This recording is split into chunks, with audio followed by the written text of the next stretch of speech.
This is FLOSS Weekly. I'm Doc Searls. This week, Katherine, Druckman, and I talk with Damien Riehl. Damien Riehl is the most out there, constructive, useful, open source friendly, subversive pirate kind of lawyer. I mean, doing amazing stuff that is from the future. It's really, we cover a lot of topics on this one, and I highly invite you to tune this in. This is a really good one. Podcasts you love. From people you trust. This is TWiT. This is FLOSS Weekly, episode 744, recorded Wednesday, August 9th, 2023. A chill pirate lawyer. This episode of FLOSS Weekly is brought to you by Collide. That's Collide with a K. Collide is a device trust solution for companies with Okta, and they ensure that if a device isn't trusted and secure, it can't log into your cloud apps. Visit collide.com/floss to book an on-demand demo today. Listeners of this program get an ad-free version if they're members of Club TWiT. $7 a month gives you ad-free versions of all of our shows, plus membership in the Club TWiT Discord, a great clubhouse for TWiT listeners. And finally, the TWiT Plus feed with shows like Stacy's Book Club, The Untitled Linux Show, The Giz Fizz, and more. Go to twit.tv/clubtwit. And thanks for your support. Hello again, everybody, everywhere. I am Doc Searls, and this is FLOSS Weekly. Joined this week by Katherine Druckman herself. Hello. Down in Houston, Texas. Yep. Where it's that is correct. Where it is blazingly hot. I was going to say, they don't say hot as hell. It's not okay. We are not okay. It's hot as Houston now. That's it's a feature of Texas, isn't it?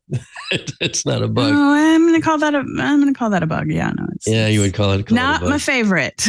Not my favorite part of living here. Yeah. Well, here in Indiana, they've going to be really bad air today, and it's going to be super hot, and then it gets to like 89 or something, and it's almost disappointing.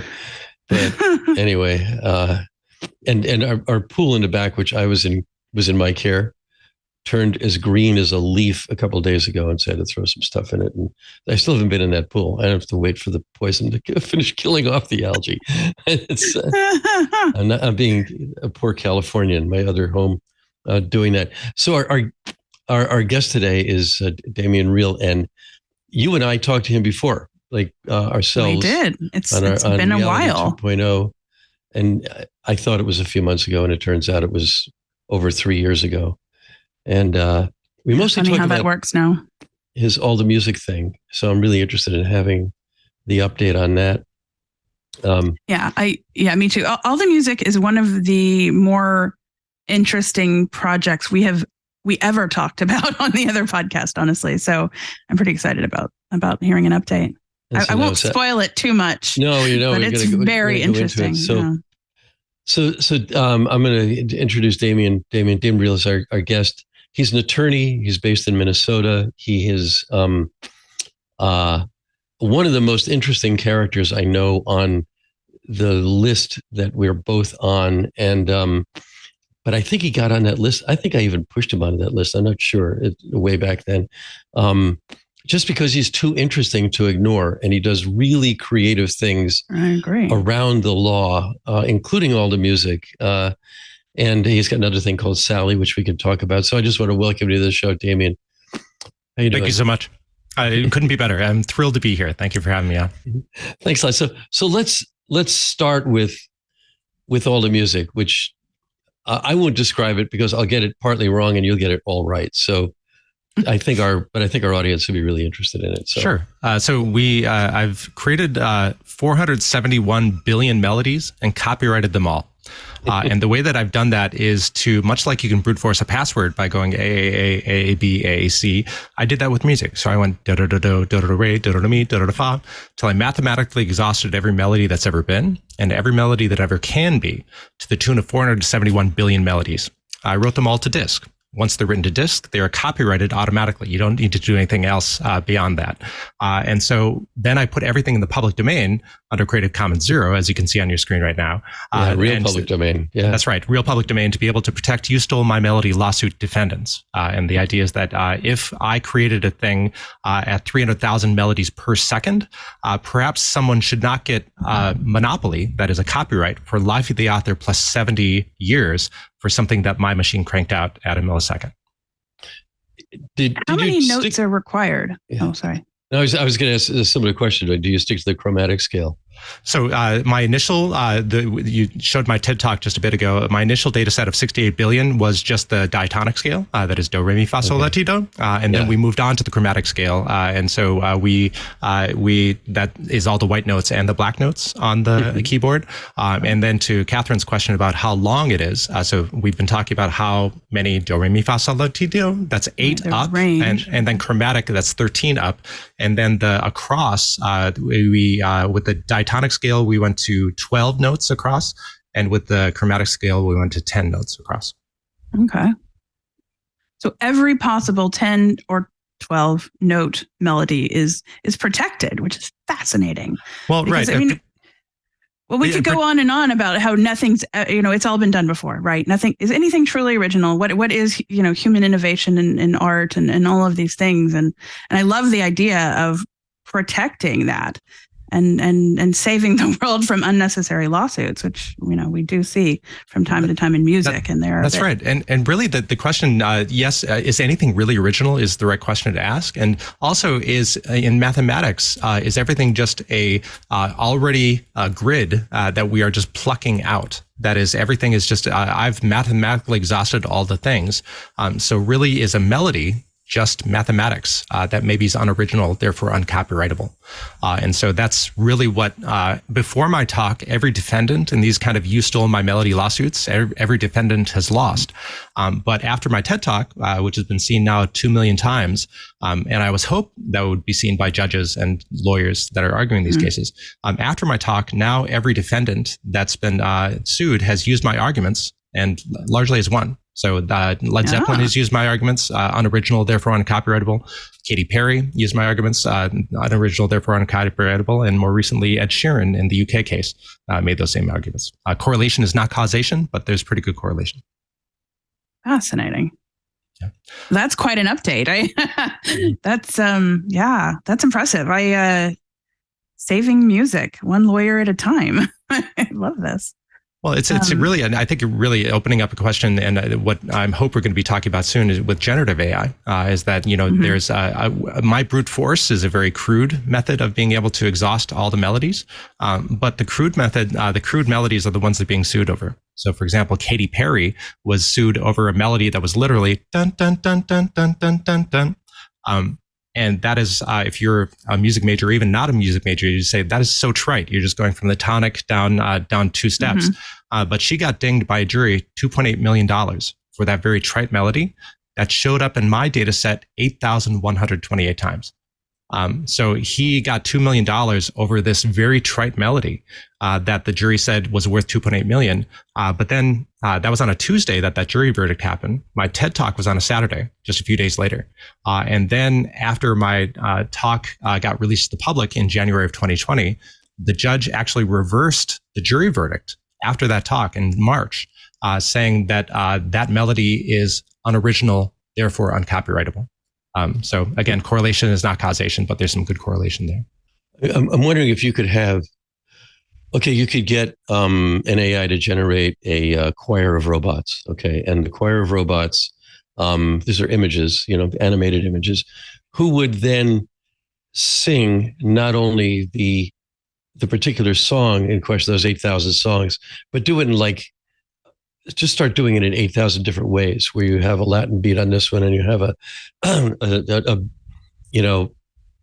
5-bar thing here and something else there. I mean, it seems to be part of your case is that all of these things are silly because music is inherently a purely human thing. Anybody could do it. And so therefore none of it should be copyrightable.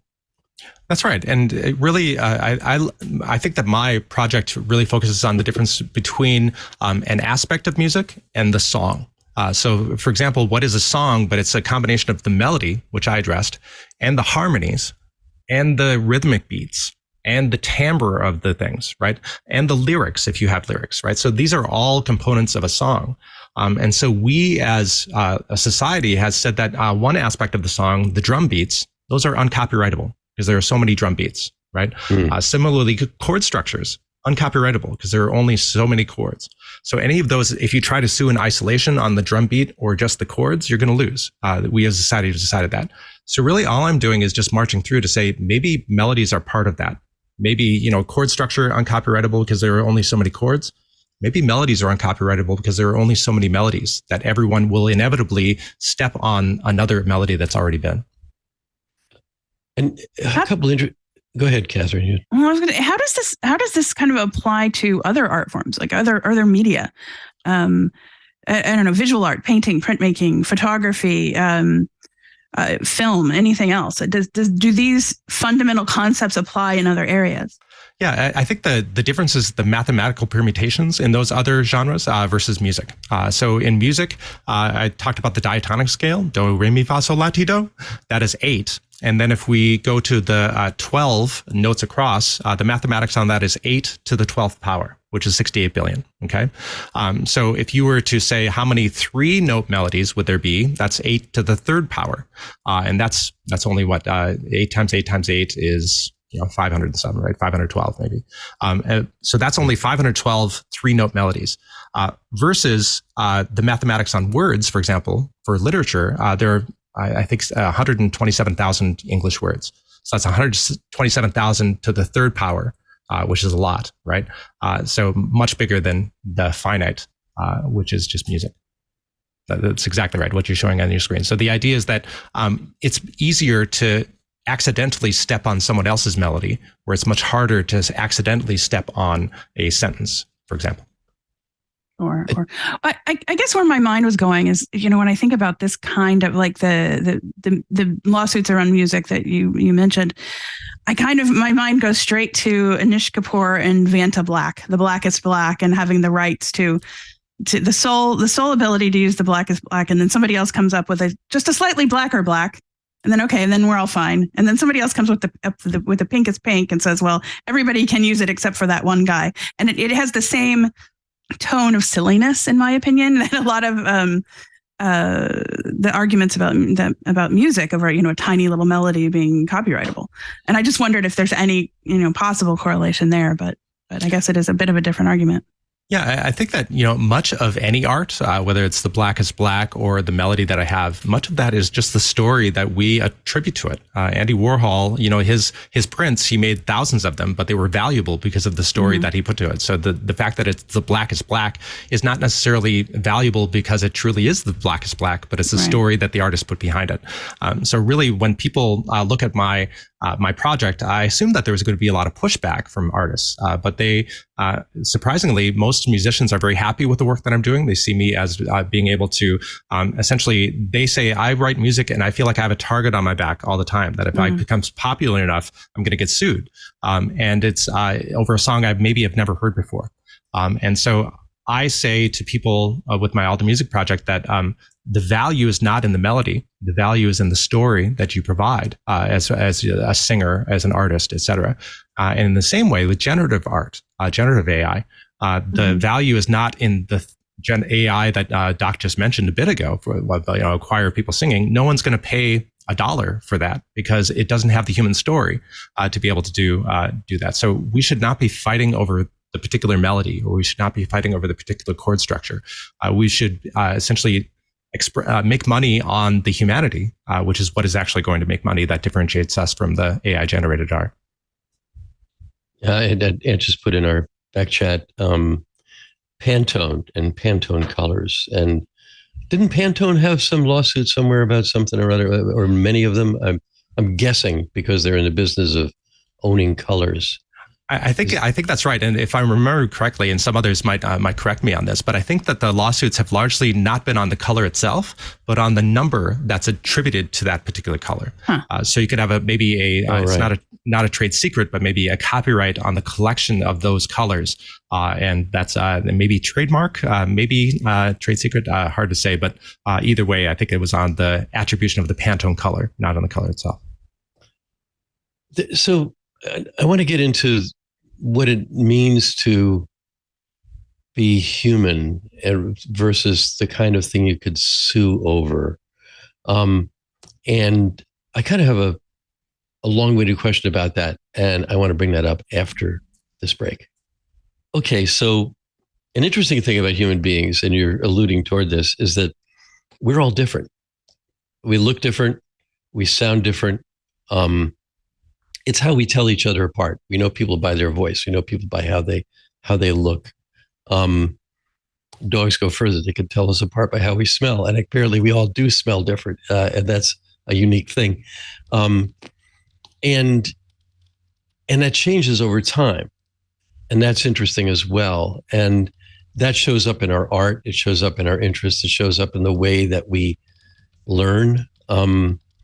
Which is also interesting. I mean, we have a bird with a nest on our front porch right now, and it's one of the sloppiest looking nests I've ever seen. But apparently, mourning doves built sloppy nests, but they didn't. That bird didn't learn how to do that like humans would. It just already knew, and that seems to be. But learning and changing over our lifetime seems to be also a particularly human trait. So I want to reconcile that with both open source, which depends on lots and lots of people contributing what only they can contribute in some ways. So none of them are the same. And where I was going with that? But I mean, that's part of it. Oh, and also the need that let me put it this way. What I actually want production to chop out my mumbling at this point, but it's what Walt Whitman said, that humans were unique in that they were demented with the mania of owning things. And that speaks to exactly where your practice is with all the music and some of the other stuff you're doing, that people who are demented with the mania of owning something are trying to own something that really is not inherently ownable. You know, I mean, Thomas Jefferson said, if you light your candle with mine, who owns the flame? I mean, that's compressing about 700 words in one letter to a guy, but that's pretty much it. You know, it's not. How do you reconcile all that, other than taking it to court and hoping for a good result?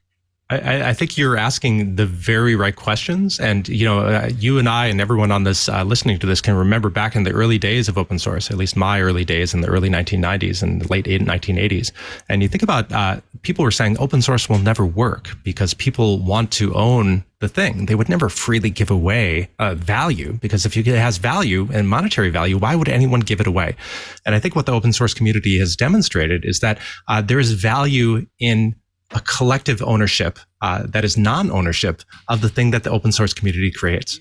That is, I'm contributing to a thing that is greater than myself. Therefore, I'm getting a value in feeling good about creating a thing that is now being used all over the world, like Linux or something else like that. And so I think that we as musicians largely have been kicked, and I would say musicians and then artists more broadly have been kicked so many times by not getting paid, that we tend to try to latch on to something that we see as getting paid, which is often copyright. That is, I copyright my song, therefore I put the song on the radio, and then the song, the radio pays me money, the downloads pay me money, and I attribute the copyright to the thing that is making me money. But I think that's a misattribution. That is not, you don't own the music necessarily. You own the thing that has value, which is the people listening to the music. So all that's to say that we should think more as a commons, that the art is a collective commons from which each artist draws. And we put our spin on that commons, on that particular idea, on that particular melody, on that particular chord structure. And if it's unique, that is, nobody's ever done it before, nobody's going to listen to it. That is because it's going to be so weird that nobody's going to do it. So we all have to, pull from the same chords because the same chord structure generally is more relatable, therefore more popular, therefore makes more money.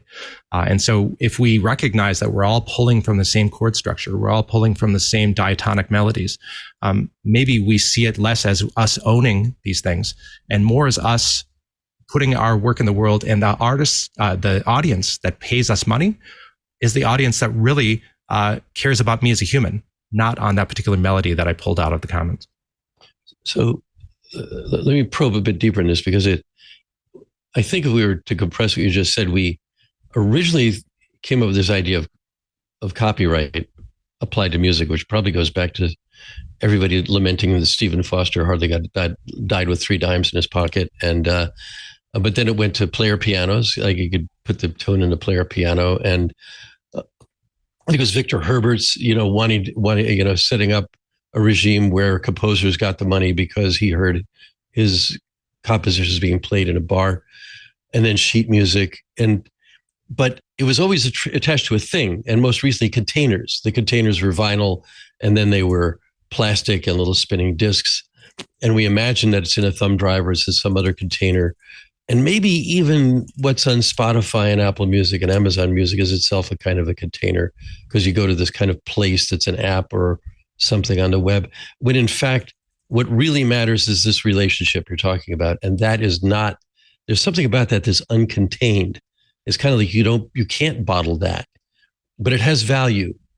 And a thesis that I have is that people do want to pay for music. They'd be glad to pay for music on their own terms and in ways that are much more friendly to the artists and the people who contributed to a particular production of a song, and would love a role in how that gets played out. The composer gets this, the band gets this, the lead artist gets this, and we have less of the need to have the movies about 20 feet from stardom for the backup girls and the wrecking crew for all those uncredited people who were behind every hit from Los Angeles, and Muscle Shoals and the Funk Brothers in Detroit that kind of got ripped off in a way by Motown. And I'm wondering if you see a new regime emerging out of this that starts with that relationship, that starts with what it is that we as human beings like about music and value coming from artists. I think that you hit it right on the head, that what are we as audience members and we as paying members of music, what are we paying for? And I think it's largely us paying for us wanting to be able to listen to that artist that gets us so excited. We're not paying for the melody, even though the melody is nice, right? We're not paying for that chord structure, even though the chord structure is nice. We're paying for the whole package as made by a human.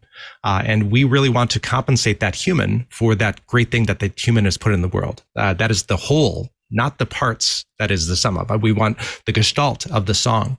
And so really, I think you're right that we are paying for the human toil that goes into the thing and not the components of each of those things, not just the melody, not just the chords, not just the drum beat.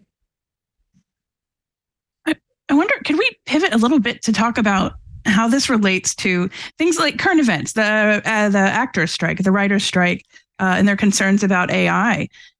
So we're talking about human creation, but what about human likeness and things like that? How do we address those issues? I love that you asked that, and that's something I've thought about a lot over the last 9-10 months. And the idea, a lot of the people are complaining, and rightfully so, saying that I've written books and you've ingested all of my books. I've written music, you've ingested all of my music. I've created art, you've ingested all of my art. Each of those things are copyrightable. How dare you ingest it to be able to make other things like mine? And in copyright law, there's a concept called the idea-expression dichotomy. That is, ideas are uncopyrightable. Only the human expression of those ideas are copyrightable. So, for example, 2 teenagers falling in love and tragically dying is Romeo and Juliet. That idea is uncopyrightable. But West Side Story, the expression of that idea, is copyrightable, even though Romeo and Juliet is in the public domain. So ideas, uncopyrightable. Only the expressions of those ideas are copyrightable. So when you think about this as applied to large language models or applied to any generative AI ingestion, for those more technical people who are listening to this podcast, they think about what are they doing to the inputs, that is all the books that are being ingested, all the internet text. It's putting all of those into vector space. That is, it's extracting the Bob Dylan-ness of the thing. It's extracting the Ernest Hemingway-ness of the thing. These are all ideas. Once it takes the Bob Dylan-ness and puts it into vector space, it jettisons the expression of the idea. That is, gets rid of the particular poems or the particular words, and it only keeps the vector weights, the vector expressions. And then on the output, it doesn't recreate Bob Dylan songs. It recreates the ideas of Bob Dylan songs. It recreates the ideas of Ernest Hemingway-ness. So on the input side, it's really not ingesting expressions, just ideas. And on the output side, it's just creating new expressions of ideas which are uncopyrightable. So I think that we have, as a society, have to think about how do we compensate, if at all, these inputs? Is there something that should be paid to them? And if so, how do you attribute it to Ernest Hemingway when GPT-4 is built on Ernest Hemingway and millions of other authors? So how do I say that this particular output of GPT-4 is attributed to this vector weight of this particular Ernest Hemingway thing?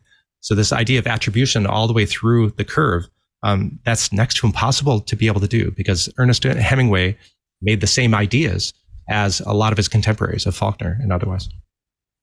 Going back to the likeness idea, if you're an actor, let's say, maybe you're very famous or maybe not, but I wonder if I'm, let's say, a video game creator and I've used generative AI to create something that looks, I don't know, kind of like Tom Cruise, but has maybe the essence of Tom Cruise, maybe a little bit of the mannerism and expression that we've come to associate with Tom Cruise, but it doesn't quite look like him. How does that work? Yeah, I love that you brought that up, because it demonstrates the difference between copyright law, which I've been talking about, and then there's likeness, that's misappropriation of likeness, which is what the Tom Cruise would be. And so copyright law doesn't cover things like, Tom Cruise's you can't face. Copyright a face, yeah. That's right. But you can, Tom Cruise can be able to say that this is my likeness, and you can't use this for commercial purposes without my. So this is more, the likeness is more like trademark, the idea is that this is an unfair competition. That, and this goes back to, there have been lawsuits related to Tom Waits sued because somebody asked Tom Waits, "Hey, we want you to do a commercial." Tom Waits gave his price, and they said, "No, that's too much." So they created a Tom Waits lookalike or sound-alike to sound like Tom Waits, and so they misappropriated his likeness, and Tom Waits won in that lawsuit, saying you can't rip off my likeness. So in the same way, there's been lots of these kind of things, and so I would say generative AI is the same idea. Is that if you have something that looks like Tom Cruise or something that sounds like Drake, then that falls not on the copyright side, but instead on the misappropriation of likeness. I'd like to get into patents, which is another thing you've written and talked about. After I bring up the right tab on my computer, I'm sorry about that, but it's here somewhere. Oh, geez. There we go. Okay. After I let everybody know that this episode of FLOSS Weekly is brought to you by Collide. Collide is a device trust solution for companies with Okta, and they ensure that if a device isn't trusted and secure, it can't log into your cloud apps. If you work in security or IT and your company has Okta, this message is for you. Have you noticed that for the past few years, the majority of data breaches and hacks you read about have something in common? It's employees. Sometimes an employee's device gets hacked because of unpatched software. Sometimes an employee leaves sensitive data in an unsecured place. And it seems like every day a hacker breaks in using credentials they've phished from an employee. The problem here isn't your end users. It's the solutions that are supposed to prevent those breaches. But it doesn't have to be this way. Imagine a world where only secure devices can access your cloud apps. In this world, phished credentials are useless to hackers, and you can manage every OS, including Linux, all from a single dashboard. Best of all, you can get employees to fix their own device security issues without creating more work for your IT team. The good news is you don't have to imagine this world. You can just start using Collide. Visit collide.com/floss to book an on-demand demo today and see how it works for yourself. That's KOLIDE.com/floss. Okay, well, I brought up patents before the break, and so let's touch on that, because you already brought up copyright and trademark, and patents are yet another thing. And it's one of those things where I don't suppose there is a finite limit to the variety of things that can be patented, unlike, say, music and maybe even colors, which you talked about earlier. So there's a lot of room for invention in there and protection of invention, and also for ambiguities, like Jefferson was against patents and then ended up, being the first patent, the first patent chief of the country. So. Yeah, it depends on which ox is being gored, as the case may be. If you can make money from your ox being gored, then Thomas Jefferson would want to have the patent. To the point of so after my All the Music project became popular, a friend of mine, Mike Bomberito, said, "Let's try to apply this to patents." He said, "Wouldn't it be great if we could take every patent that's ever been filed and take every claim from each of those patents and then recombine each of those claims into new prior art and be able to publish hundreds of thousands or millions or billions of new inventions that recombine the old claims from each of those patents." And so that's the project that we're doing right now. The old project was All the Music with copyright. We're now doing all the patents to recombine all of those. And so the question is, if you are trying to recombine claims that have previously happened, maybe a patent examiner will say, no, Bomberito and Riehl and Noah Rubin, they did that in 2023, that exact same claim combination. Therefore, you can't patent it.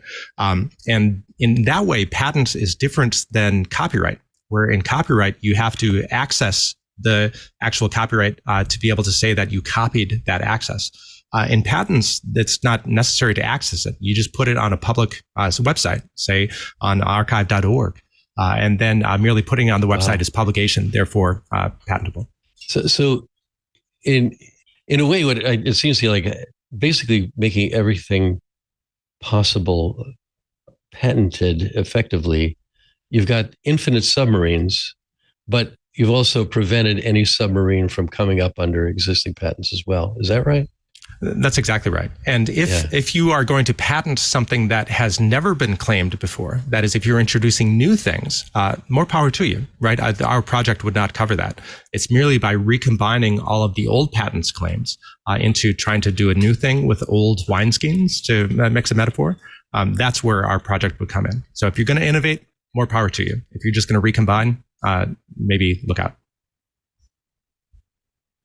Oh, we have an interesting question from Jonathan Bennett, who is another FLOSS Weekly co-host, but he's in the back channel, and he has a question in particular about GitHub Copilot, which is a great topic actually to bring up a question about. But Copilot, it's ingesting all the code, of GitHub, basically everything.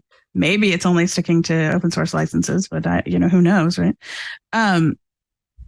Is it sufficiently stripping the expression from the data set to make it no longer copyrighted from the original? I love that that person brought up Copilot, because it's a great case, and it's currently being litigated. So of course the law is whatever a judge and jury decides the law is. So really from going forward on this topic, I'm just going to be prognosticating like everybody's prognosticating. Mm-hmm. But I would say that much like we were talking about earlier with the books, where it's ingesting all of the ideas and jettisoning the expressions. Also, I would say for the code that's being done, regardless of whether it's an open source license or whether it's a proprietary license that's being ingested within the GitHub repo, really what Copilot is doing is taking the statistically likely next thing that happens. So it's essentially, and so the output of GitHub Copilot is saying, if common, then output. And so if common, then how copyrightable is that expression?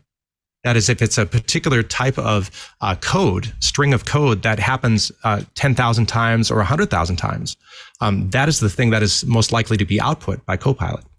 So if it's used 100,000 times, does any one person have, even if they put it under a proprietary license, is that string of code really proprietary to them? And this goes back to the commons. Or is it instead just we're all drawing from the same wellspring and we happen to be using the same string that is Copilot is outputting?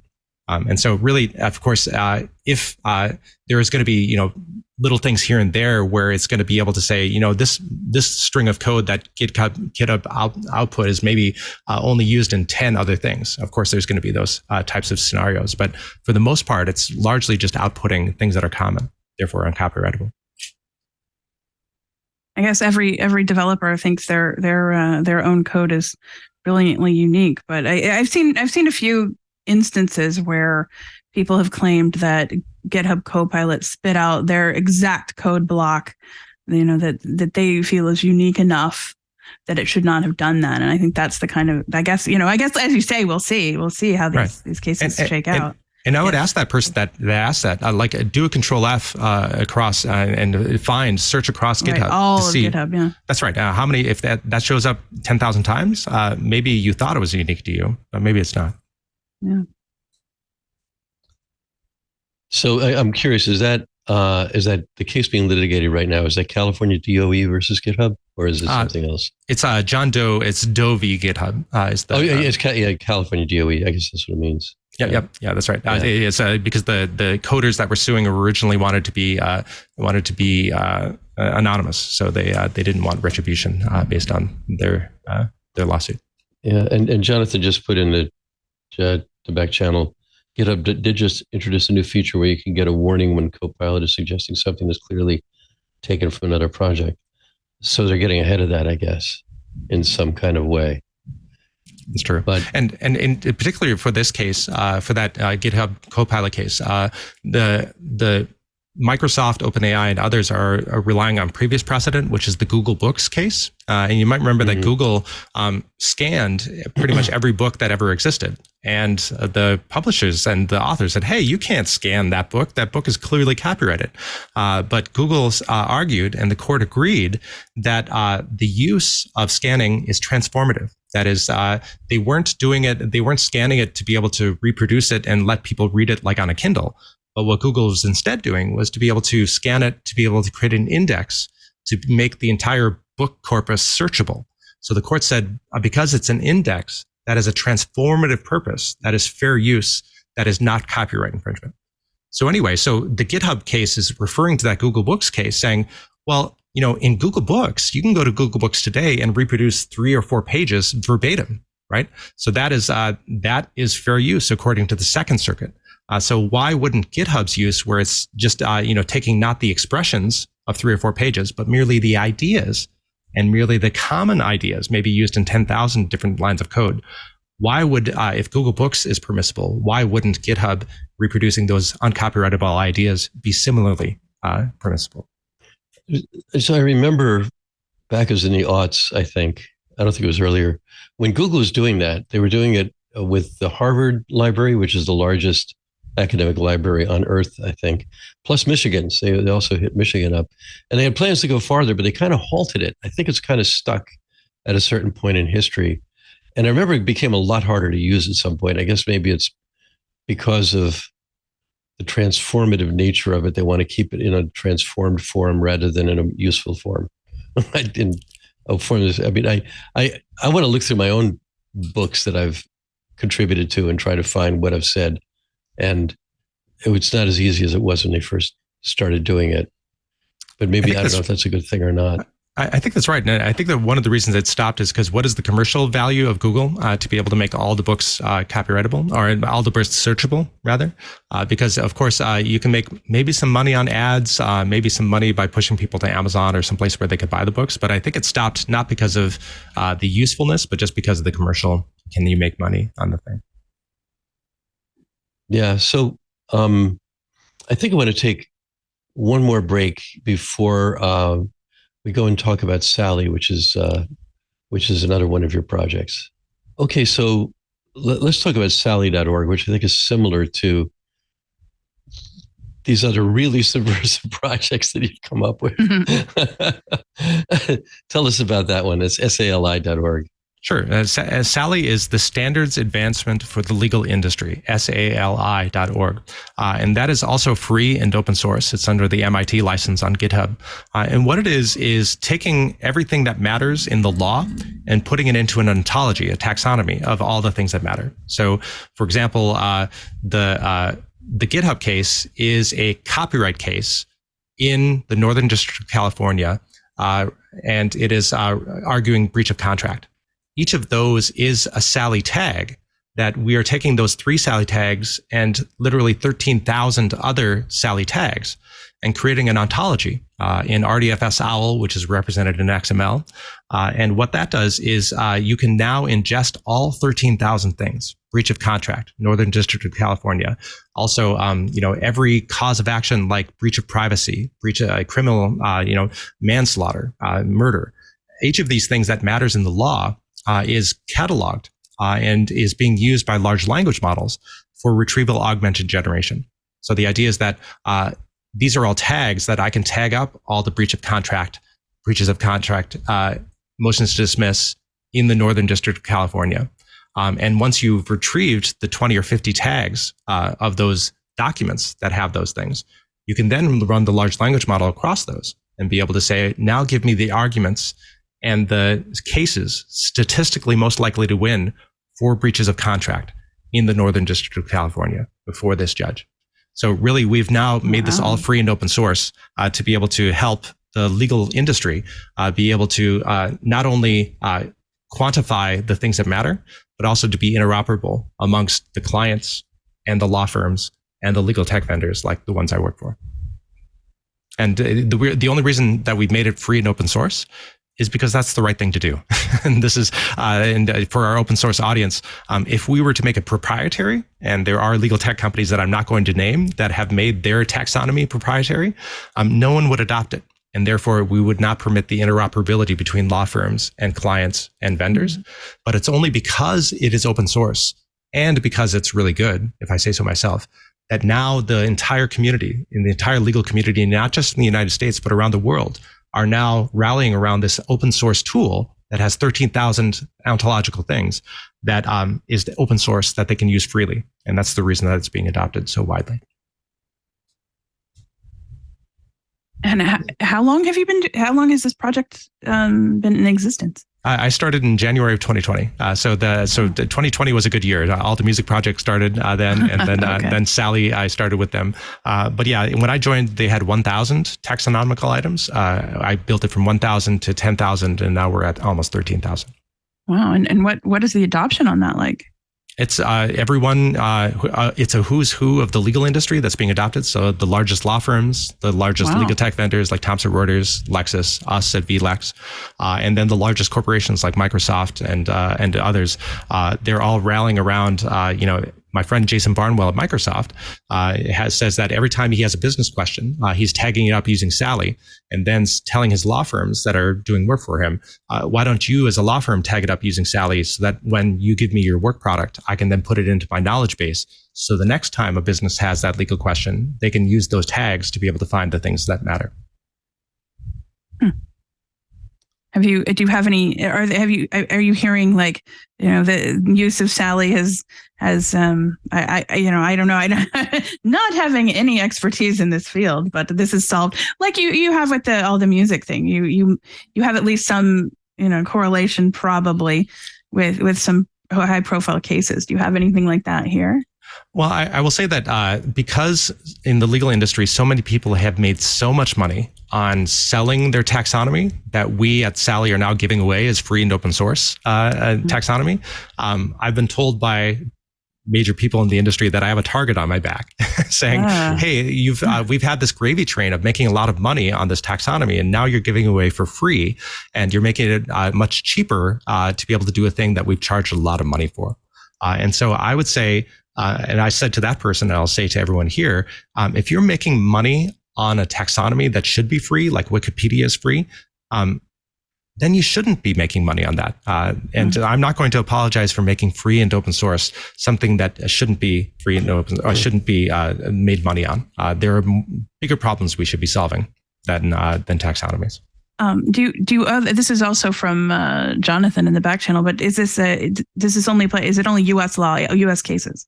No, it's all the so VLEX is a worldwide company. That is, we have 110 countries around the world, and so I'm running Sally, our open source tagging set, across our billion documents, and it's remarkably good. Everyone has murder. Everyone has breaches of contract. Everyone has, patent infringement, right? And so there are little variations here and there. For example, we have an Indian working group. India is attributed. We have about 120 lawyers that are working to implement Sally and see if there's any variations on the theme. And one example is that the Indian lawyers said, "You don't have a thing called strict liability." I said, no, we have strict liability. It's strict product liability. And they said, no, that's not what we're talking about. We're talking about strict liability. If a car hits another car, you don't have to decide who's at fault as to whether the insurance company just pays. I said, we call that no fault claim. And so really what the United States calls no fault, India calls strict liability. So there's little wrinkles here and there. That is variation with every country, but Sally is universal. It really, and we just accommodate those wrinkles as we come across them. So you just mentioned VLEX. I just want to make clear that you're talking about your employer in this case, which is when you speak in the first person plural, it's VLEX.com. It's That's right. a worldwide company that specializes in AI, which is also interesting, AI-powered legal research. And so let's talk some AI for a while, because my own feeling about it is that we are in the very earliest days of this thing. But it seems like yesterday's news is old hat already, and you mentioned GPT-4. We're going to be at 5, 6, 7 in the next few months, probably. And they're not alone. If Facebook's on Llama, Apple's has to be on something or they're doomed. Google, of course, has its thing. I'm finding more and more people I know are employed to do AI. Suddenly their jobs have changed. Where do you see this going? I mean, to me, it seems like it's like a stage of the world becoming digital. And everything you've done with Sally, with all the music and the rest of it is kind of massive adaptation in an industry to a digital world and reframing it on digital terms. But now we have machines that can emulate and use human expression in novel and very useful ways. But it's very easy to imagine bad uses, but there is for everything. So that's old hat in that sense. Yeah, I would say that I would agree with you that we are in the very earliest days, and I vacillate between whether we are going to reach utopia or a hellscape. I'm not sure which we're going to actually go to, but or both. Maybe both, right? Simultaneously. Depending on the class, maybe the highest class will be utopia, and the lower class will be a hellscape. But I will say that really we, specifically on the legal domain versus the large macro. In the legal domain, everything that we do is words. That is, we don't create widgets. All we create is words. We ingest words, we synthesize words, and then we output words. And it turns out that large language models, they do words really well. And much like the musicians with the All Music Project say, my melody is unique to me. Until you point out to them, hey, that same melody was used, by Bach or by Mozart, right? So something that we think is unique to us maybe is not necessarily unique to us. So in the same way, lawyers, what we're finding is through large language models, we at VLEX have 1 billion legal documents that we're running through a vector database. And if you ask a legal question, we're creating a tool to be able to output a legal memorandum, much like an associate would output a legal memorandum. And when lawyers that I've showed this to said, my God, you've done in 1 minute what my associate would have taken 2 days to be able to output. That associate would have said, I'm a snowflake, that you can't replicate what I've done. But this output is replicating what they have done and done it faster, better, and stronger. And so really, as I vacillate between, our utopian future and our hellscape future, we could go 2 ways. In the hellscape future, this is where all of a sudden our production is going to go. We're going to fire all of the associate lawyers and just going to have the partners on top, and you're not going to have worker bees anymore because you have this machine that's going to go away. That's a scarcity mindset. On the other side, there's an abundance mindset, where you could say, now because we've shrunk the cost of legal services, because we now have this tool to do in 1 minute what previously took 2 days, maybe legal services are going to be cheaper. Therefore, the demand for legal services is going to be higher. And then you'll actually have more work. That is, clients, because it's cheaper, will ask you more questions, and then you'll be able to generate more work in that way. That's the abundance mindset. That is the utopian. I hope that we have the abundance mindset. And that abundance mindset is much like with the accountants in 1980 had this amazing AI. It was called spreadsheets. And they said, my God, all I do each day is add and subtract numbers. And all of a sudden the spreadsheet can do what took me a week, and they can do it in a second. Where is our jobs going to go? It's going to eat our jobs. But the clients realized that, wait, now that it's only going to take me a minute to get this thing back from the accountant rather than a week, I'm going to ask question number 2, run this scenario. Question number 3, run this scenario. And now there are more accountants than there ever have been, certainly more than in 1980. So that's the abundance mindset that I hope that we as a society are going to go to, is that as we shrink legal costs to be a way that more people like you and me and everybody else can pay for, we'll actually have better access to justice in a way that is better for lawyers too. In the back channel we have, again, from Jonathan, probably just should put him on the show, frankly. But anyway, there was a lawyer that got in quite a bit of trouble for using LLM to create documents that hallucinated rulings that didn't exist. How do we avoid hallucinations in important output? And that is the right question to ask. And that lawyer, his name is Schwartz, sadly. There's now colloquialism within the legal community that, boy, you really Schwartzed that up. No, that poor guy. The poor guy. It's like to put the name Karen got ruined destroyed. Spaceballs completely. Exactly. Wow. So sadly, what that person did was I asked a legal question and then said, give me cases for that. And it hallucinated not only the case names, but then when the lawyer asked for ChatGPT to give me the case itself, that it hallucinated the entire case. So the lawyer had not actually read the case. It just read the ChatGPT hallucination of that case. And so rule number 1 is for any profession, and especially the law, is use the right tool for the job. And ChatGPT is not the right tool for legal research. The right way to do this, and to answer the person's question, like how do you avoid the hallucinations, is option number 1 is to Schwartz it up, is to ask ChatGPT. Option number 2 is to go to a legal database like I have, to my billion legal documents, and then use retrieval augmented generation to say, for breach of contract in the Northern District of California on a case that relates to coders suing over licenses. You then put that into vector space and retrieve the 12 cases that relate to that question. And then from those 12 cases, say, go ahead and summarize those 12 cases, and not the world that GPT has ingested, but just limit your universe to those 12 cases. And then when you do that, large language models like GPT, like Llama and others, they almost never hallucinate because you've constrained the universe. So I think that's the solution, is to not ask, creative things. Don't me, but instead be able to constrain it to a retrieval augmented generation that will not hallucinate. And I'm not sure if I could have said that. And that BS word is something that's been in lots of academic papers. So I hope that's okay for your audience. So, did we cover Getty Images versus Stability AI? I don't think we have. Your own Argue AI to derivative works, which is also pretty freaking interesting.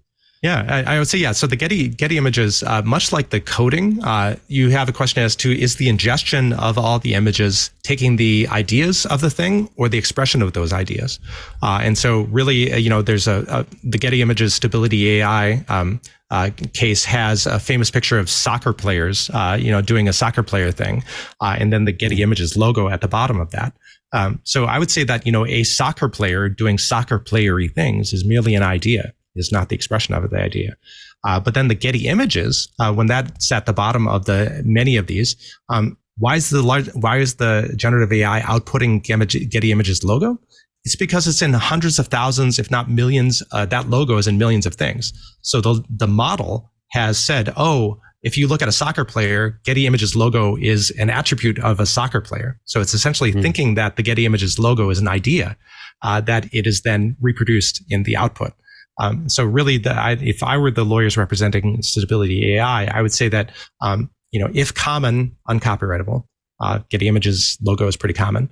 Similarly, if just it is the idea of a soccer player kicking a ball, that is not copyrightable. Therefore, you can't sue about that either. But the original image, but I suppose, yeah, I mean, it's generated, but the original images are expressions of ideas. I mean, they're created by a photographer. Are they not? They are. That's right. And so that gets back to is a book ingested by Google Books copyrightable? Right, of course it is, right? But what is Google Books extracting out of it? And is the output of of the Stability AI, is the output of that the expression of that particular photograph, or the idea of that photograph and 10,000 others that are of a soccer player kicking a ball? Right, that it is trained by expressions from which it extracts ideas. That's exactly right. And those ideas in geek speak, and I know that we can speak geek speak here, they are in transformer weights. That is on the vector space. The idea of soccer playerness lives somewhere in vector space in vector weights. Far more comfortable with that speak than the legal speak. Indeed. It's a better way to understand. But yeah, so that's one of the things that, geek lawyers like me, you have to translate the geek speak to the lawyers and the judges and the juries who certainly don't know the geek speak. And so, that's what makes tech lawyers' jobs hard, is because you have to take this arcane technological thing to an arcane legal thing and try to explain it to normal humans that don't care about either of those things. When you're doing the Lord's work, as they say. That's right. Somebody's got to do that, right? Indeed. So we're getting down toward the end of the show here, and I'm wondering if there are any topics we have left uncovered here that you'd like to cover before we get off, because and they put that into context. Maybe that might make a stronger question. It's 2 or 3 years from now. I mean, it seems to me like you're living in the future more than anybody. There's a lot of other people we know, and sort of normalizing where we're going to have to go, and sort of putting the stones in the path that we're going to step on our way across the raging waters. What are we going to be talking about 2 years, 3 years from now, or even a year? I think of large language models and generative AI largely as being a tidal wave that we can run in front of for a while, but maybe eventually the wave is just going to crash over us. That's my pessimistic view, right? That's my scarcity view. But I think that we, if we think about what we as humans provide as value to the world, the question we should be asking is, what can I do that the machine cannot yet do? And whatever that is, chase that until the machine can then do that thing, and then we move on to the next thing. So I think that what generative AI has done for lawyers, maybe doctors, writers certainly, has said, gosh, if this gives a pretty good first draft, like I'm doing a first draft, what good am I? And my answer to that is, do better than GPT, which today isn't that hard. And people don't buy your books because you've just output generalized text. They buy your books because of your voice, your human voice that they can relate to. And so if you can do that the machine can't yet do, then you're doing well. With somebody, we'll say Bob Dylan, right? Will somebody do a machine? Will they buy a machine output that someone said, create a song in the style of Bob Dylan with a melody that sounds like Bob Dylan? Is anybody going to pay money for that? No, but they care about Bob Dylan. They don't care about a machine's synthesis of Bob Dylan. So anyway, so if we are not going to have this tidal wave crash over us, if we're not going to be in this hellscape, it will be because humanity will realize that there are human things that the machines can't yet do, that we should keep chasing for as long as we can before the wave crashes over us. And there seems to be no limit to the number of human beings who can imitate Bob Dylan as well, without being Bob. That's right. And think about if Bob were to sue those humans, would he win? No, because you can't. You're just stealing the idea of Bob Dylan. You're not stealing copyrightable things. And people are walking around with ideas about everything at all times anyway. It's the kind of profiling that we use to understand the world, and that AI is used as well. They just ingest all of it and cough back something similar. My own thought about this, I'm an optimist. Two things about that. One was, I was once sitting in on a class by Clay Shirky at NYU where he tasked students to come up with ideas for things. And one student said, I can't give you this idea because I can think of so many bad uses for it. And he said, it must be a great idea because only great ideas have bad uses. So like email, what a great idea. 99.x% of it is spam. But, fun way to deal with that. But what I'm looking for, what I want, this is sort of a wish I just keep throwing out there, is I want my own damned AI. It's like, I feel like we're in 1974. We haven't invented the personal computer yet. And personal computer is an oxymoron. Only mainframes are real computers. Well, it's kind of like, we don't need just ChatGPT. We can, and I want AI for my own life here. Scan the books behind me here, scan the spines of those, tell me what those are, and let's match them up with my receipts that I have over in a box here. I'd love to shove those through a reader that can make sense of all of them and say, this one came from CVS. This one's just, sorry. Beep. This one's just, I'm from New Jersey. I can't help it.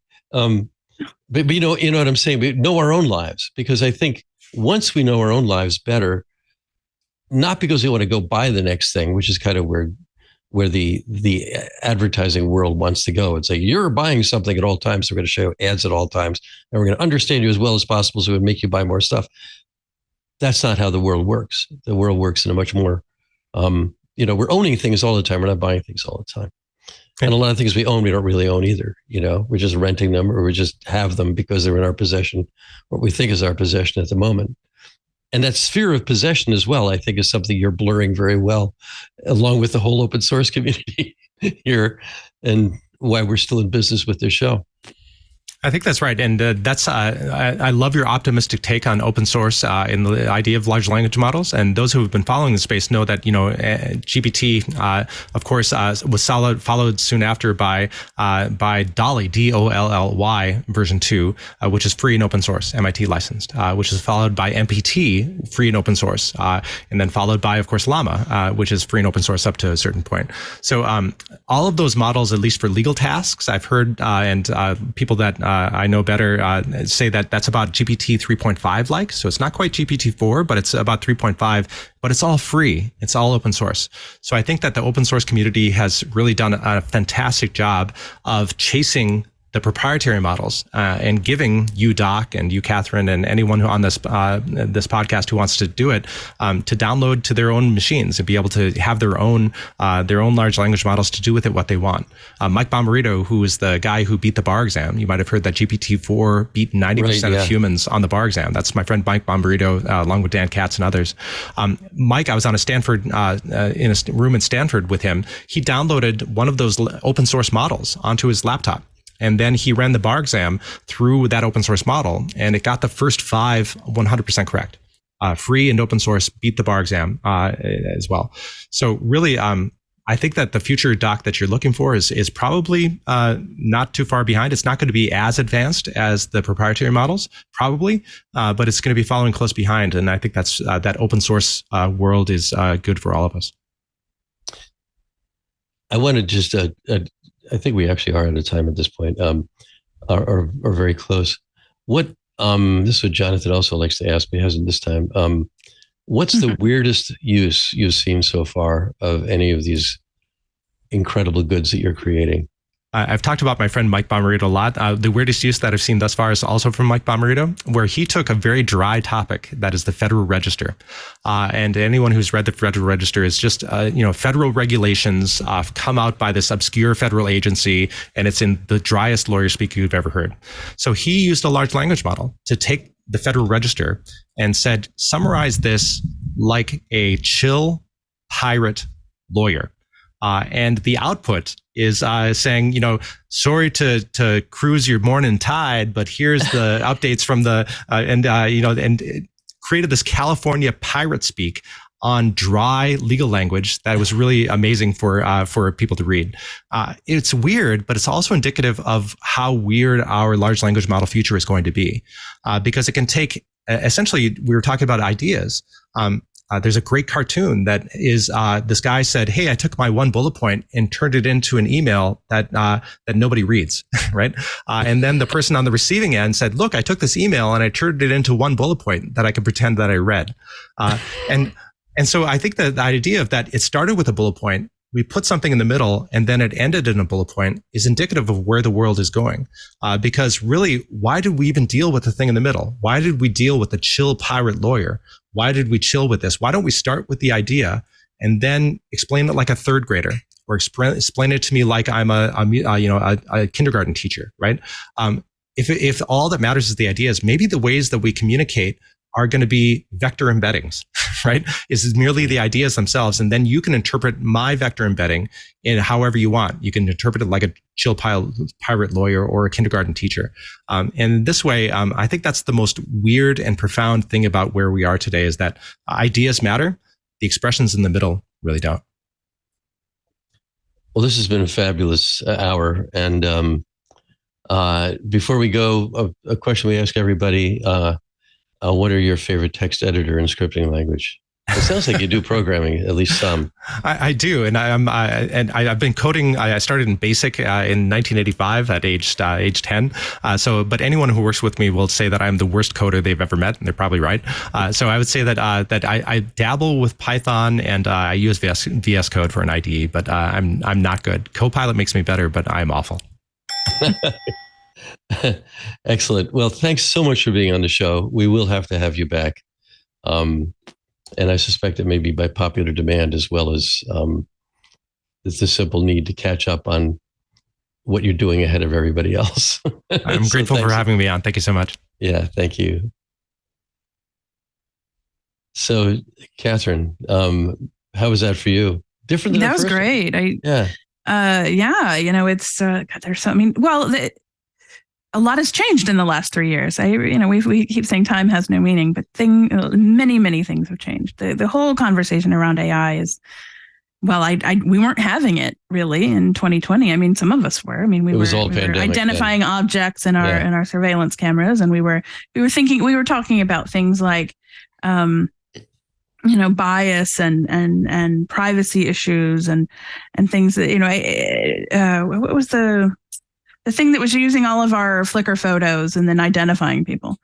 So that we were kind of having that, but generative AI is completely changed. That conversation has completely changed. And with those changes come big legal questions. So it's really nice to have somebody with that kind of expertise to weigh in on things that, many of us are just completely clueless about, or even if we know something, it's just the tip of the iceberg. There's a sort of, two metaphors, the genie that's come out of the bottle that actually has more bottles and more genies, and it doesn't stop. And the sorcerer's apprentice, which is sort of the same thing. It's like only the sorcerer's not going to come back and turn all those shards into one thing again. I think this is we're in new territory here. Yeah, the interesting thing to me. Yeah, go ahead. Sorry. No, it's so new. It's just my mind's blown every day. So we actually went a bit long. So give me your plug and. Right, sure. Other podcasts. That's the only thing I have to plug. Please listen to Open Ed Intel and Reality 2.0 if you enjoy the sound of my voice.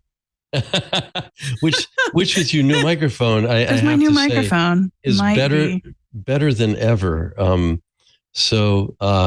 And I'm actually prepared this time. That a guest next week is back, also by a kind of popular demand. Somebody told me that they not only met Ant in North Carolina, but actually, she loves to listen when Dave Tatt is on. So Dave Tatt's going to be on next week. We're talking space, fun hacks, projects. We're going to geek out with Dave next week. So that's coming up. Dan Lynch is going to be the co-host. So come back for that. Until then, I'm Doc Searls, and we'll see you then.